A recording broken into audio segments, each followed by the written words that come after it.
ಜನ ಜಾಸ್ತಿಯಾಗಿ ಸಫರ್ ಆಗ್ತಿರೋದು ಡಯಾಬಿಟಿಸ್ ಅಲ್ಲಿ ಶುಗರ್ ಲೆವೆಲ್ ತುಂಬಾ ಜಾಸ್ತಿ ಇದೆ. ಕೆಲವೊಬ್ಬರಿಗೆ ಕಾರ್ಡಿಯಾಕ್ ಅರೆಸ್ಟ್ ಆಗುತ್ತೆ, ಇನ್ನು ಕೆಲವರು ತಮ್ಮ ಬೆರಳನ್ನು ಕಳ್ಕೊಳ್ತಾ ಇದ್ರು. ತುಂಬಾ ನೋವು, ಡಿಪ್ರೆಷನ್, ಆರೋಗ್ಯದ ಸಮಸ್ಯೆ ಯಾವುದೇ ಇರಲಿ, ಕೆಲವರಿಗೆ ಡಯಾಬಿಟಿಸ್ ಇರ್ತದೆ, ಕೆಲವರಿಗೆ BP ಇರ್ತದೆ, ಕೆಲವರಿಗೆ ಥೈರಾಯ್ಡ್ ಇರ್ತದೆ. ಈ ತರ ಯಾವುದೇ ರಿಲೇಟೆಡ್ ಒಂದು ಲೈಫ್ ಸ್ಟೈಲ್ ಡಿಸಾರ್ಡರ್ ಬಂದ್ರೆ ಜನಗಳು ಜೀವನ ಪೂರ್ತಿ ಮೆಡಿಸಿನ್ ತಗೊಳ್ತಾ ಇರಬೇಕು. 10 ವರ್ಷ, 20 ವರ್ಷ, 30 ವರ್ಷ ಮಾತ್ರೆಗಳು ತಗೊಳ್ತಾನೆ ಇರ್ತಾರೆ. ಜೀವನ ಪೂರ್ತಿ ಔಷಧಿಗಳ ಮೇಲೆ ಅವಲಂಬನೆ ಇರಬಾರ್ದು. Say no to lifetime medication. ಯಾವುದೇ ಔಷಧಿಗಳು ಇಲ್ಲದೇನೆ ಕೂಡ ನೀವು ಆರೋಗ್ಯಕರವಾದ ಬದುಕನ್ನು ಬದುಕಬಹುದು.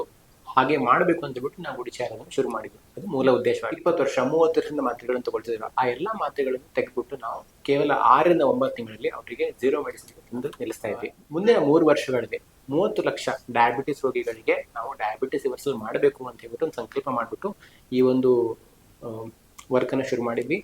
ಯಾರು ನಮ್ಗೆ ಅಫೋರ್ಡ್ ಮಾಡೋಕ್ಕಾಗುತ್ತೆ ಅವರು ಗುಡಿಚಾರದಲ್ಲಿ ಬರ್ತಾರೆ. ಸುಮಾರು ಜನ ಇರ್ತಾರೆ, ವಯಸ್ಸಾದರು ವೃದ್ಧಾಶ್ರಮದಲ್ಲಿ ಇರ್ತಾರೆ, ಅವ್ರಿಗೆ ಅಫೋರ್ಡ್ ಮಾಡೋಕ್ಕಾಗಲ್ಲ. ಅಂಥವ್ರಿಗೋಸ್ಕರನೇ ನಾವು ಡೆಡಿಕೇಟೆಡ್ ಆಗಿ ಒಂದು ನಿರ್ಮೇಹ ಆಯುರ್ವೇದ ಡಯಾಬಿಟಿಸ್ ಫೌಂಡೇಶನ್ ಅಂತ ಕೂಡ ಮಾಡಿದ್ವಿ. ತಿಂಗಳಿಗೆ 4 ರಿಂದ 5 ನಾವು ಈ ರೀತಿ ವೃದ್ಧಾಶ್ರಮಗಳಿಗೆ ಹೋಗ್ಬಿಟ್ಟು ನಮ್ಮ ಒಂದು ಕಂಪ್ಲೀಟ್ ತಂಡ ಅಲ್ಲಿ ಹೋಗ್ತದೆ. ಅವರಿಗೆ ಫ್ರೀ ಆಗಿ ಕನ್ಸಲ್ಟೇಷನ್, ಮೆಡಿಸಿನ್ಸ್ ಪ್ರತಿಯೊಂದು ಕೊಟ್ಟು ಅವರಿಗೆ ಫ್ರೀ ಆಗಿ ಒಂದು ಡಯಾಬಿಟಿಸ್ ರಿವರ್ಸಲ್ ಕೂಡ ನಾವು ಮಾಡ್ತಾ ಇದ್ದೀವಿ. ನಿಮ್ಮ ಮೂಲ ಉದ್ದೇಶ ಡಯಾಬಿಟಿಸ್ ನ ರಿವರ್ಸ್ ಮಾಡೋದು ಅಂತ ಹೇಳಿದ್ರಿ. ಫಸ್ಟ್ ಆಫ್ ಆಲ್ ಡಯಾಬಿಟಿಸ್ ಅಂದ್ರೆ ಟೈಪ್ 1 ಅಂಡ್ ಟೈಪ್ 2 ಎರಡು ಮುಖ್ಯವಾದ ಡಯಾಬಿಟಿಸ್.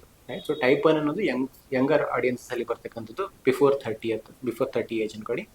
ಆಫ್ಟರ್ 30 ಬರ್ತಕ್ಕಂಥದ್ದು ಟೈಪ್ 2 ಡಯಾಬಿಟಿಸ್ ಲಾರ್ಜ್ಲಿ. ಏನಕ್ಕೆ ಬರುತ್ತೆ ಅಂತ ಕೇಳಿದ್ರೆ, ಸರಿಯಾದ ಜೀವನ ಶೈಲಿ ಇಲ್ದಿರೋದಕ್ಕೆ. ಈಗ ಸುಮಾರು ನಾವು ಚಿಕ್ಕವರಿರ್ಬೇಕಾದ್ರೆ ಪ್ಯಾಕೆಟ್ ಫುಡ್, ಪ್ರೊಸೆಸ್ಡ್ ಫುಡ್ ಯಾವುದೇ ತಿಂತಿರ್ಲಿಲ್ಲ.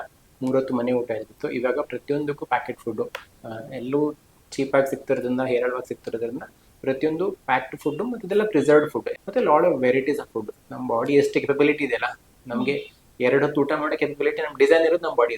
2 ಹೊತ್ತು ಊಟ ಮಾಡಿ ಸಾಕು ಅಂತ ನಮ್ಮ ಬಾಡಿ ಹೇಳುತ್ತೆ.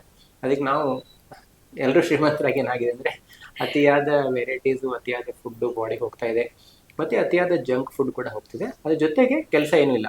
ಅಂದರೆ ಮುಂಚೆ ಪ್ರತಿಯೊಬ್ಬರು ಮನೆಯಲ್ಲಿ ಒಂದು ರೈತರಿದ್ರು, ಅವ್ರು ಕೆಲಸ ಮಾಡ್ತಿದ್ರು. ಇವಾಗ ಮೈ ಬೆಂಡ್ ಮಾಡಿ ಕೆಲಸ ಮಾಡ್ತಕ್ಕಂಥದ್ದು ಯಾವುದೂ ಇಲ್ಲ. ಹೀಗಾಗಿ ಲೆಸ್ ಆಕ್ಟಿವಿಟಿ, ಮೋರ್ ಫುಡ್, ಇದೊಂದೇ ಕಾಂಬಿನೇಷನ್ ತುಂಬಾ ಡೇಂಜರ್ ಆಗ್ಬಿಟ್ಟಿದೆ. ಸರ್, ಇಲ್ಲಿ ಇನ್ಸುಲಿನ್ ತಗೋತಾ ಇರೋರಿಗೆ 20 ವರ್ಷ, 15 ವರ್ಷದಿಂದ ಡಯಾಬಿಟಿಸ್ಗೆ ಟ್ಯಾಬ್ಲೆಟ್ ತಗೋತಾ ಇರ್ತಾರೆ. ಅವ್ರಿಗೆ ಹೇಗೆ ಅದನ್ನ ರಿವರ್ಸ್ ಮಾಡ್ತೀರಾ?